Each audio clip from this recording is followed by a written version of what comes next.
बच्चों, आज हम क्लास 7 का चैप्टर नंबर 16 पढ़ेंगे। प्रकाश। प्रकाश हम जानते हैं प्रकाश होता क्या है। प्रकाश हमें सूर्य के ऊर्जा से मिलने वाला प्रकाश है, ठीक है, जो कि हमारे दैनिक जीवन में बहुत ही लाभदायक है। बिना प्रकाश के हम कुछ कर नहीं सकते, इसीलिए प्रकाश की आवश्यकता होती है। अब जानते हैं प्रकाश की किरणें। वह मार्ग जिस पर प्रकाश किसी समांगी पारदर्शी माध्यम में गति करता है उसे प्रकाश की किरणें कहती है। यानी कि जब कोई प्रकाश पारदर्शी, जैसे कि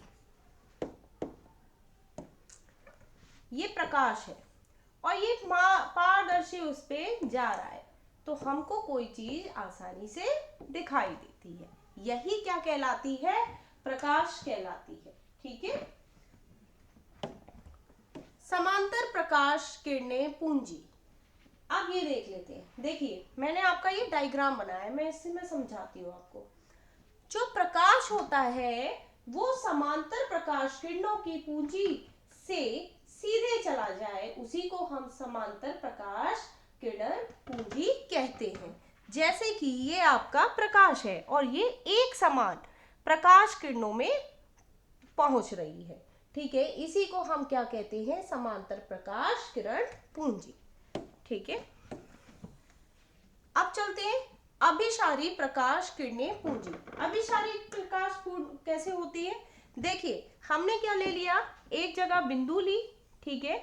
अब जो प्रकाश पड़ रहा है, जो बिंदु का प्रकाश, यहां से क्या पड़ा? आपका प्रकाश पड़ा, ठीक है, यहां से आपका प्रकाश पड़ा, ये आपका क्या है? प्रकाश। और प्रकाश अगर एक जगह पर इकट्ठा हो रहा है, इसी को हम क्या कहते हैं? अभिसारी प्रकाश किरण पूंजी कहते हैं। प्रकाश आते ही एक बिंदु पर पड़ने पर इसको प्रकाश की पूंजी कहते हैं, ठीक है। अपसारी प्रकाश किरण पूंजी। अपसारी प्रकाश किरण पूंजी कैसी होती है? बेटा देखिए, अभी मैंने बताया कि प्रकाश जब एक माध्यम से आ रहा है और एक बिंदु पर एक साथ प्रहाई होता है, अब क्या करेंगे? इसी का उल्टा हो जाता है। जब एक बिंदु से प्रकाश जाता है तो वो प्रकाश क्या कर रहा है? वो चारों ओर अपना प्रकाश को फैलाती है। इसी को हम अपसारी प्रकाश किरण पूंजी कहते हैं। यानी कि प्रकाश अपने माध्यम से चारों ओर फैलाना ही इसको प्रकाश किरण पूंजी कहते हैं, ठीक है। हेडिंग पर प्रकाश का परावर्तन। प्रकाश की किरण का किसी पृष्ठ से टकराकर उसी माध्यम से वापस लौटने की घटना प्रकाश का परावर्तन कहलाती है। यानी कि आपने कोई भी प्रकाश डालते हैं तो ये आपकी क्या है? ये चिकनी सतह है, और चिकनी सतह क्या करती है? आपकी एक जगह से प्रकाश टकराती है और फिर वो वहीं पर लौट आती है, तो इसी को हम क्या कहते हैं? परावर्तन कहते हैं, ठीक है। जैसे पॉलिशदार चमकीली सतह वाली वस्तुएं पॉलिश रहित सतह वाली वस्तुओं की अपेक्षा प्रकाश ऊर्जा का अधिक परावर्तन करती है। यानी कि जो पॉलिशदार आपकी चमकीली वस्तु होगी उस पर प्रकाश अपवर्तन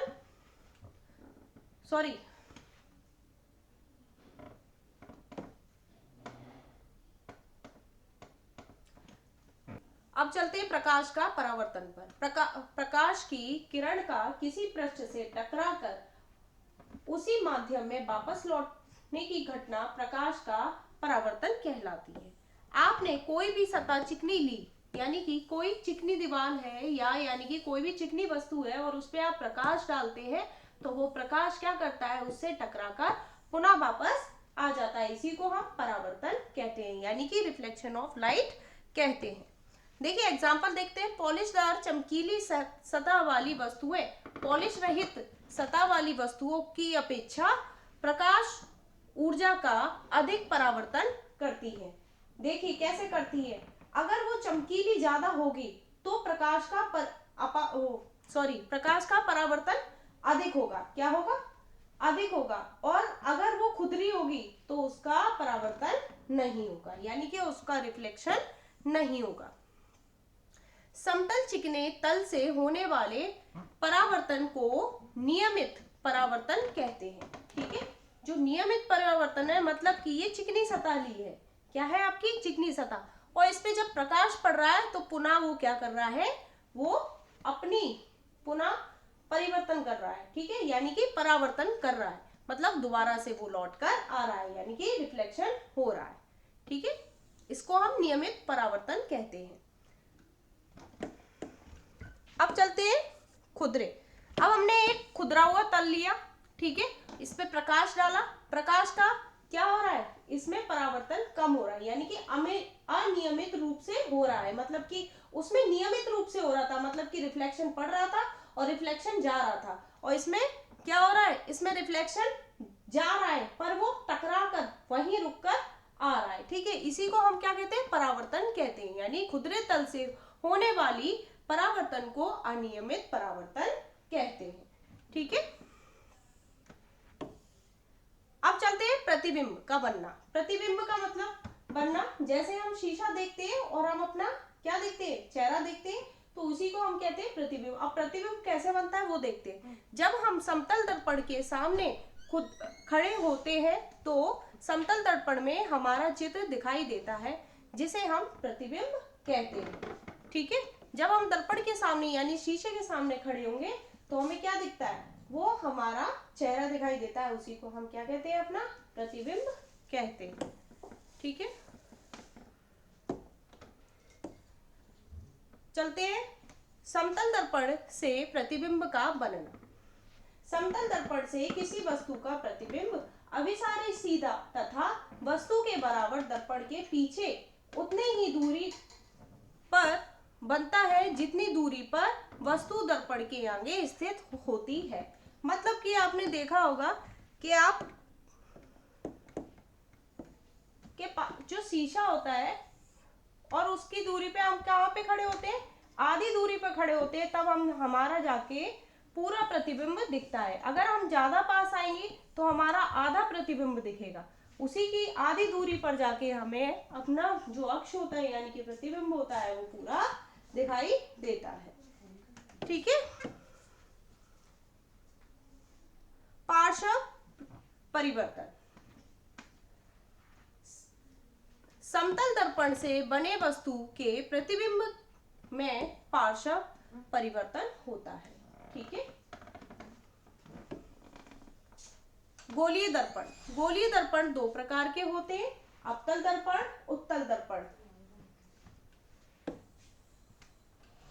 अवतल दर्पण क्या है, प्रकाश का परावर्तन इसी अंदर वाली चमकदार सतह से होता है, यह गोलीय दर्पण अवतल दर्पण कहलाता है। ठीक है, मतलब कि हम जब भी कोई शीशा लेते हैं उसके अंदर एक चमकीली पदार्थ लगा होता है, जिससे हमें क्या दिखाई देता है, प्रतिबिंब दिखाई देता है, और इसी को हम गोलीय दर्पण भी कहते हैं। ठीक है, उत्तल दर्पण।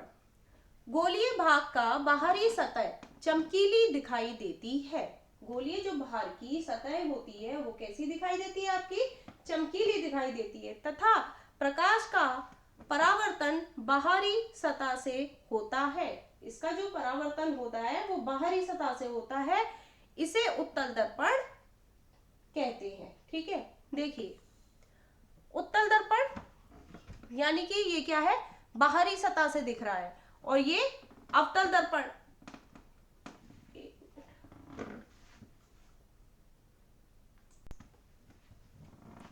ये क्या हो रहा है, आपका बाहरी सतह से दिख रहा है, और ये अंदरूनी सतह से दिख रहा है। इसको हम उत्तल दर्पण कहेंगे और इसको अवतल दर्पण कहेंगे।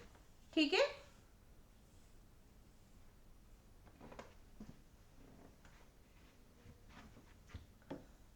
अब चलते हैं उत्तल दर्पण से प्रतिबिंब का बनना। ठीक है, उत्तल दर्पण से सामने वस्तु चाहे जहां पर स्थित हो उसका प्रतिबिंब सदैव सीधा, आभासी तथा वस्तु से छोटा बनता है। कैसा बनता है, वस्तु से छोटा बनेगा और हमेशा सीधा प्रतिबिंब बनेगा। किसका? उत्तल दर्पण का। ठीक है, यानी दर्पण मतलब शीशा। गोलीय दर्पण के आगे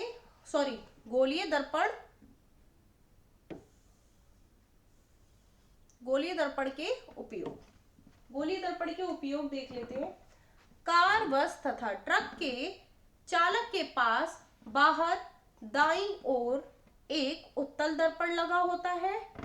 इस दर्पण को पश्च दर्शक दर्पण कहते हैं। यानी कि जो वाहनों में आपके साइडों में शीशे लगे होते हैं उसको हम क्या कहते हैं?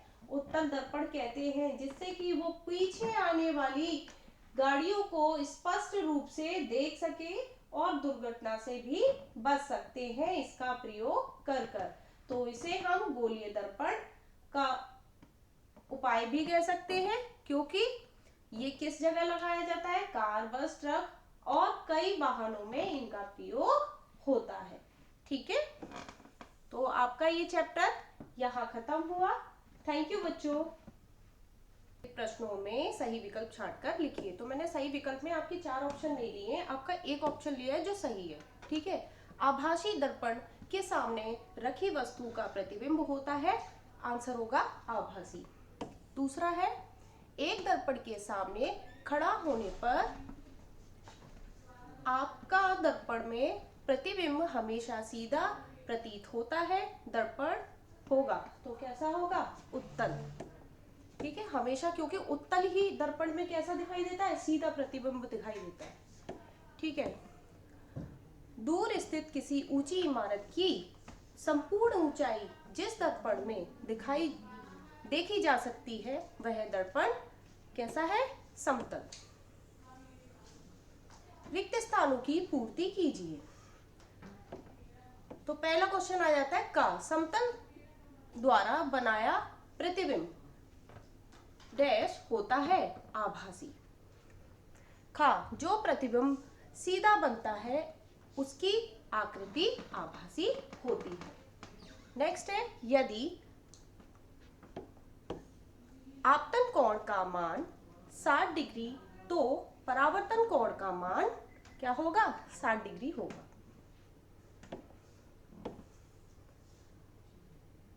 दर्पण के ध्रुव व वक्रता केंद्र के बीच की दूरी फोकस दूरी कहलाती है। तो आपका ये क्वेश्चन पूरा हुआ। अब चलते हैं निम्नलिखित में सही मिलान कीजिए। ठीक है, तो पहले सही मिलान में देख लेते हैं। उत्तल दर्पण जो है वो किससे मिलेगा? आभासी एवं छोटा प्रतिबिंब। समतल दर्पण वास्तविक एवं आभासी प्रतिबिंब। अवतल दर्पण आभासी एवं वस्तु के बराबर प्रतिबिंब। ठीक है, नेक्स्ट है दर्पण। दर्पण किससे जाएगा आपका? यहाँ पर अपारदर्शी पर और कांच पारदर्शी।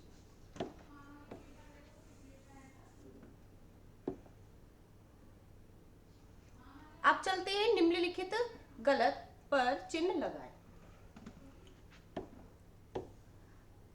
का आपतित किरण, परावर्तित किरण तथा अभिलंब एक तल में नहीं होते हैं, तो आंसर क्या हो जाएगा? गलत। फिर आ जाता है खा परावर्तन के नियम से आपतन कोण परावर्तन कोण के बराबर होता है, बिल्कुल सही है। ठीक है, परावर्तन का नियम सभी प्रकार के दर्पणों के लिए लागू होता है, गलत। समतल दर्पण द्वारा बने प्रतिबिंब को पर्दों पर लिया जा सकता है, गलत। ड अवतल दर्पण से कभी आभासी प्रतिबिंब नहीं बनता है, गलत।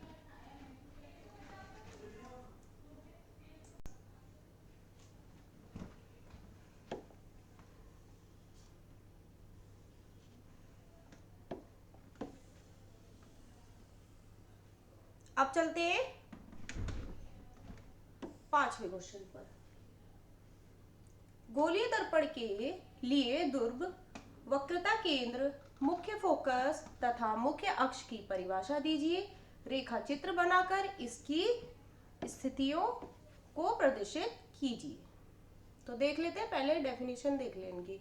वक्रता केंद्र, किसी गोलीय दर्पण का वक्रता केंद्र उस गोले का केंद्र होता है जिसके एक भाग से गोलीय दर्पण बनाना होता है, वक्रता केंद्र है। जैसे ये गोलीय दर्पण है आपका, और इसमें जो जा रही है फोकस दूरी, ये केंद्रक है आपका, ये फोकस दूरी, और ये पी ध्रुव है।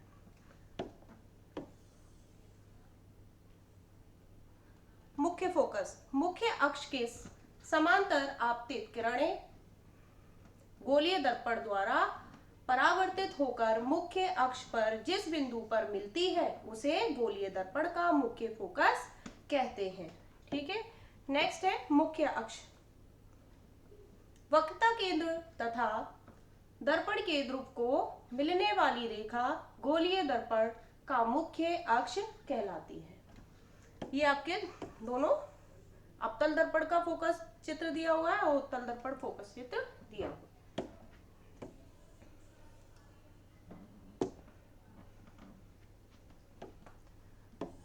अब चलते हैं छठवें क्वेश्चन पर। निम्नलिखित में अंतर स्पष्ट कीजिए।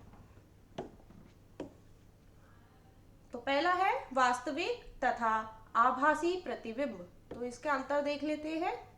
वास्तविक प्रतिबिंब, आभासी प्रतिबिंब। वास्तविक क्या होता है? यह पर्दे पर प्राप्त किया जा सकता है। दूसरा है यह सदैव उल्टा बनता है। ठीक है, इसे पर्दे पर प्राप्त नहीं किया जा सकता और यह सदैव सीधा बनता है।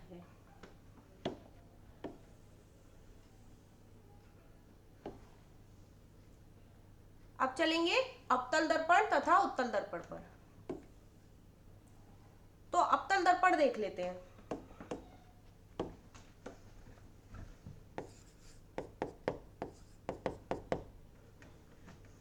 अवतल दर्पण देखेंगे, प्रतिबिंब सीधा एवं उल्टा बनता है। उत्तल दर्पण प्रतिबिंब सदैव सीधा बनता है। ठीक है, प्रतिबिंब का आकार वस्तु की स्थिति पर निर्भर करता है। प्रतिबिंब का आकार वस्तु से बनता है। ठीक है, आगे के क्वेश्चन और देखेंगे। अब देखेंगे क्वेश्चन नंबर 7। समांतर प्रकाश किरण, अभिसारी प्रकाश किरण तथा अपसारी प्रकाश किरण पुंज का सचित्र वर्णन कीजिए। तो पहले देख लेते हैं समांतर प्रकाश किरण।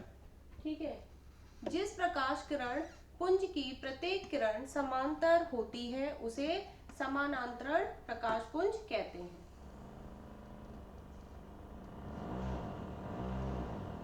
दूसरी देख लेते हैं, अभिसारी प्रकाश किरण।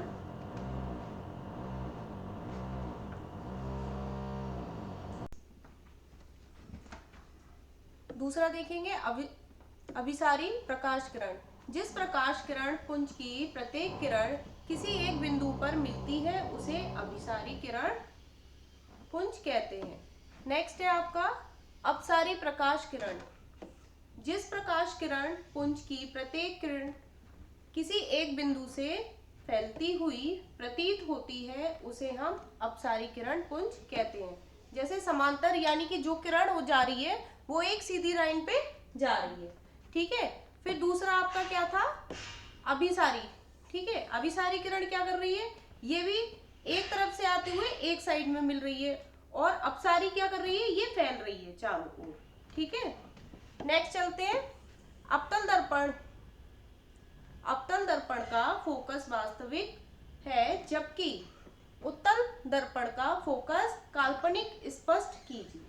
ठीक है, तो देखते हैं, जब दर्पण के पीछे किरणें उत्पन्न होती हैं तो उन्हें बिंदीदार रेखाओं का उपयोग करके संकेत दिया जाता है। इसका मतलब है कि वे काल्पनिक या आभासी है, इसीलिए अवतल दर्पण का फोकस वास्तविक है जबकि अवतल दर्पण का फोकस काल्पनिक होता है।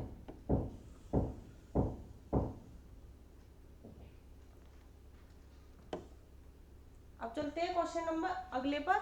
निम्नलिखित प्रश्नों के उत्तर दीजिए। तो का क्वेश्चन देख लेते हैं। उस दर्पण का नाम लिखिए जिससे वस्तु के आकार का आभासी प्रतिबिंब बनता है। ठीक है, तो वो कौन सा होता है? अवतल दर्पण। फिर देखते हैं खा, उत्तल दर्पण के मुख्य फोकस की परिभाषा दीजिए। ठीक है, उत्तल दर्पण को मुख्य अक्ष पर बिंदु के रूप में परिभाषित किया जाता है। वहां प्रतिबिंब के बाद मुख्य दूरी के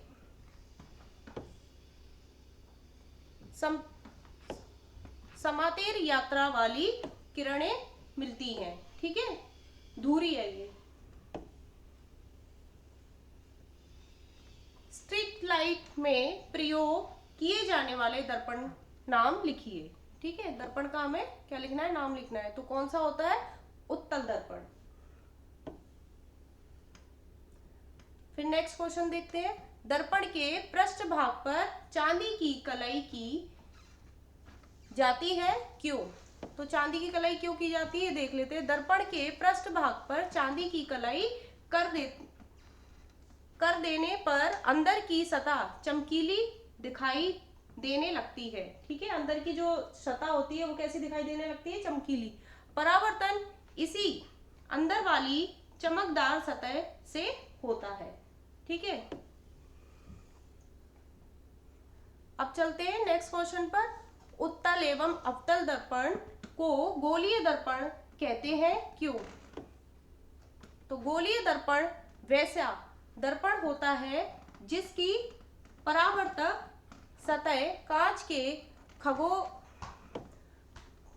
खोखले गोले का हिस्सा होती है। इसी खोखले गोले के उत्तल या अवतल दर्पण का निर्माण होता है। इसी कारण उत्तल या अवतल दर्पण को गोलीय दर्पण कहते हैं, क्योंकि ये कैसा होता है? खोखले।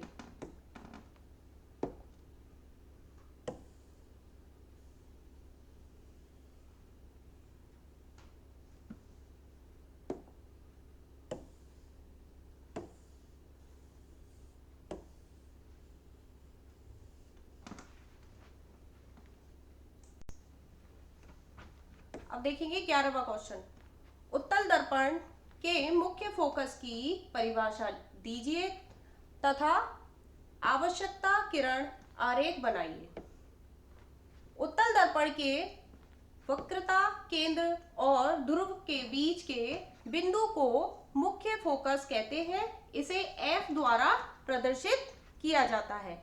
ये वाला मैंने क्या किया है? ये आपकी क्या जा रही है? सीधी बिंदु जा रही है और यहां से आपकी आरेख रेखा जा रही है और ये आपकी क्या है? फोकस दूरी, जिसको हमने किससे प्रदर्शित किया है? F से।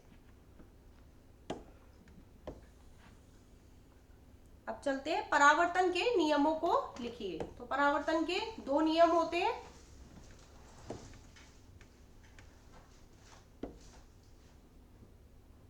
आपतित किरण, परावर्तित किरण अथवा अभिलंब तीनों एक ही तल बिंदु पर मिलते हैं। ठीक है, दूसरा नियम है आपतन कोण यानी कि कोण I और परावर्तन कोण R के बराबर होता है। कोण I बराबर कोण R। नेक्स्ट क्वेश्चन देख लेते हैं 12वां। पार्श्व परिवर्तन क्या है? समतल दर्पण से प्रतिबिंब का पार्श्व परिवर्तन दर्शाइए।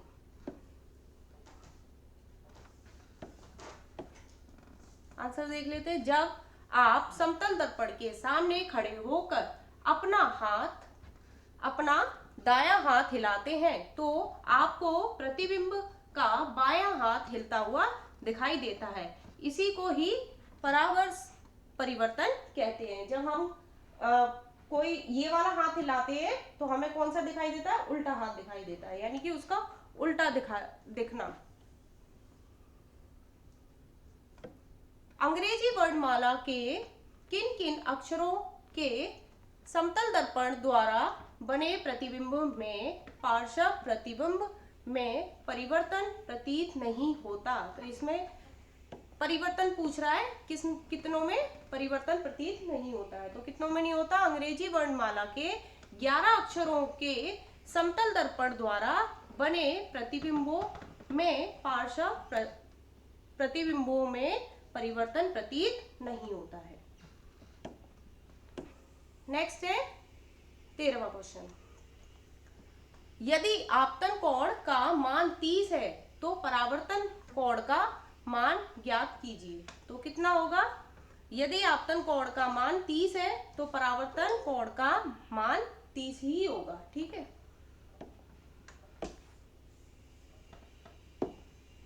अब चलते हैं 14वां क्वेश्चन।